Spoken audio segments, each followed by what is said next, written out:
All right, guys, 7.2. This should also be review. It is U sub. Remember, U sub is a way to help us figure out antiderivatives. It's specifically the chain rule backwards.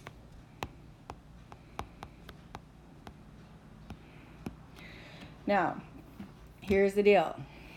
U sub is always difficult for AB because it's at the end of the year and you guys are just dealing with integrals and just dealing with antiderivatives and things like that. I don't know what happened, but the second time around in BC, all of a sudden you guys all get it. You catch on very, very, very quick. So we're going to do quite a few examples today. Make sure we remember them all. At any point, if you guys would like to try and do one by yourself before I go over it, just hit pause on the video. You guys try it yourself, press play, and then I'll go through it. Got it? That's our plan. All right. So I think I've got 1, 2, 3, 4, maybe 5 examples. So that way you guys can then give it your best shots. So, first example. We're going to do 2x over x squared plus 1 dx. Now, here's the deal. Remember, your first step is you have to identify a u. We said u can either be an inside function, because that's chain rule, remember, is the derivative of the inside times the derivative of the outside. So u is either your inside function or a function where the derivative exists in the problem, right? Here I don't really have an inside function, but I can see something where its derivative is in the problem. So my u is actually going to be x squared plus 1. Take that whole thing. So after you figure out your u, you then figure out your du. So you're going to take the derivative. Derivative of x squared plus 1 is 2x dx. And look at that, 2x is right there in the problem, right there on the top. So it's all there. So this is nice and easy for us to do. So now I have to do the substitution part. So that's going to be the integral. 2x dx all became du over x squared plus 1 is u. And this problem is way easier to solve for, right? We should all know the antiderivative of du over u is the natural log of the absolute value of u plus c. Why do I have plus c? Because I don't have any limits, so I have to always have a plus c. Then you have to substitute the u back in. So really my answer is the natural log of the absolute value of x squared plus 1 plus c, and ta-da, that's my u sub. All right, let's try another one. Your favorite. I know how much you guys love square roots. So we'll review that.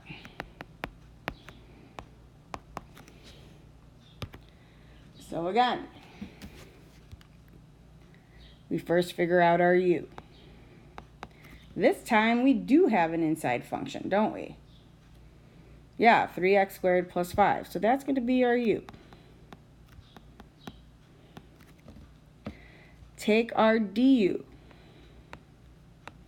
What is the derivative of 3x squared plus 5? That'd be 6x dx. There is a problem.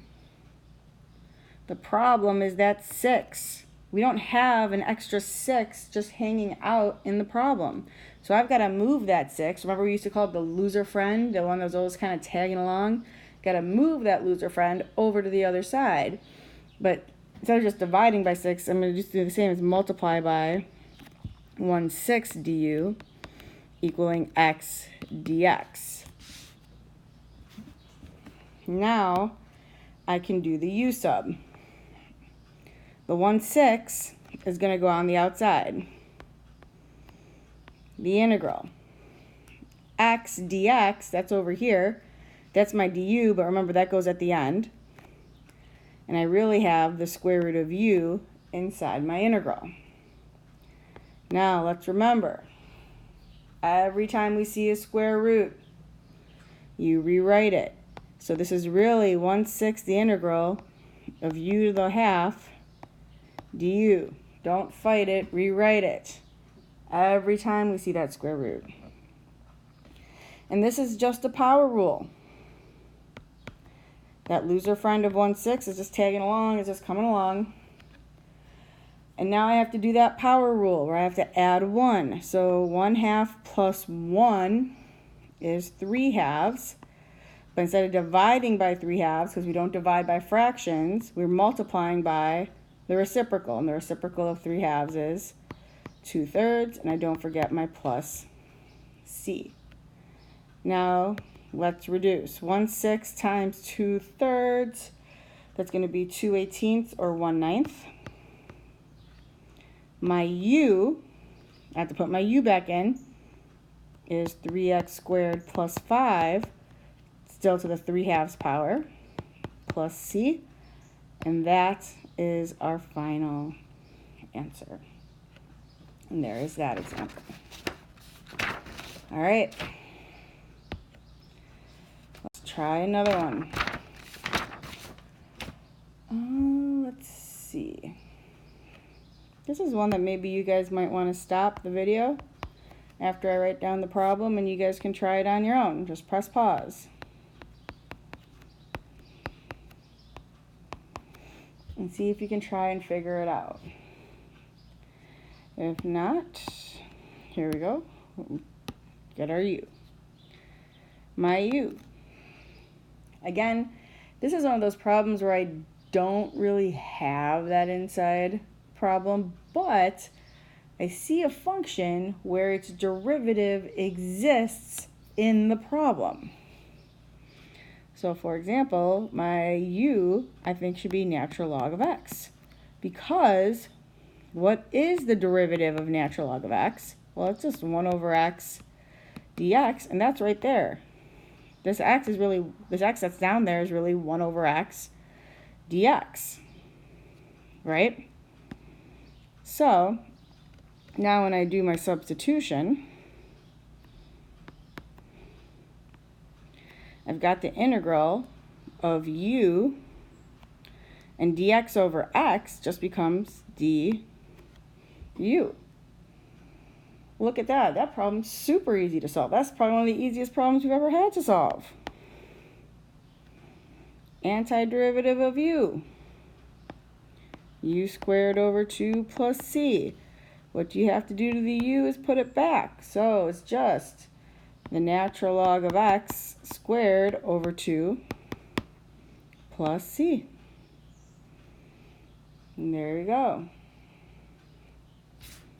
All right. Let's try another.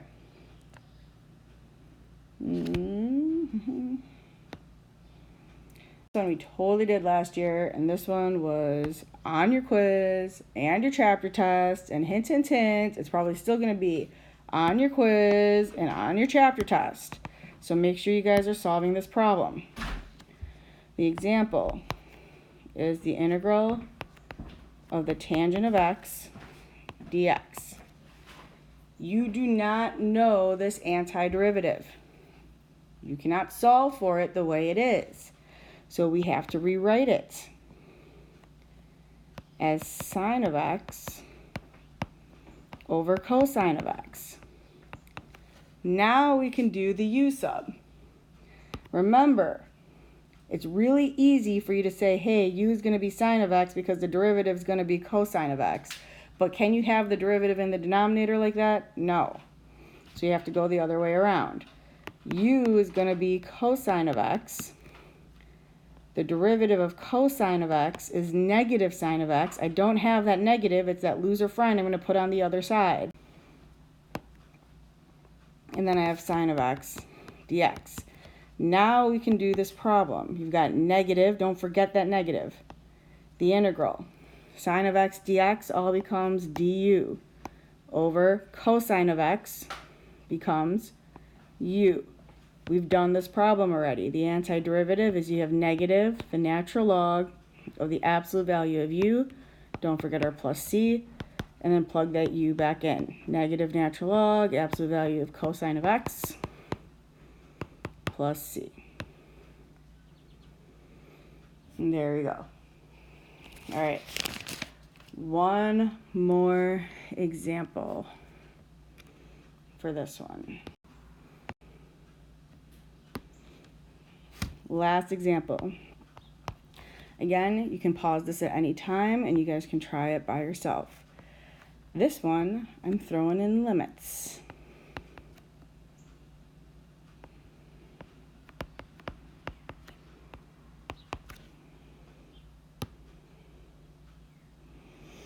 All right, what's our u? Our u is going to be the 3 plus e to the x. Again, this is you knowing your derivatives. Yes, the derivative of e to the x is e to the x, but I can't have this one be the u because I can't have that derivative down there. Also, if I have 3 plus e to the x, what happens to the 3 when I take the derivative is it goes away. It's nice. It disappears, and my du is just e to the x dx. So this is my whole top right there.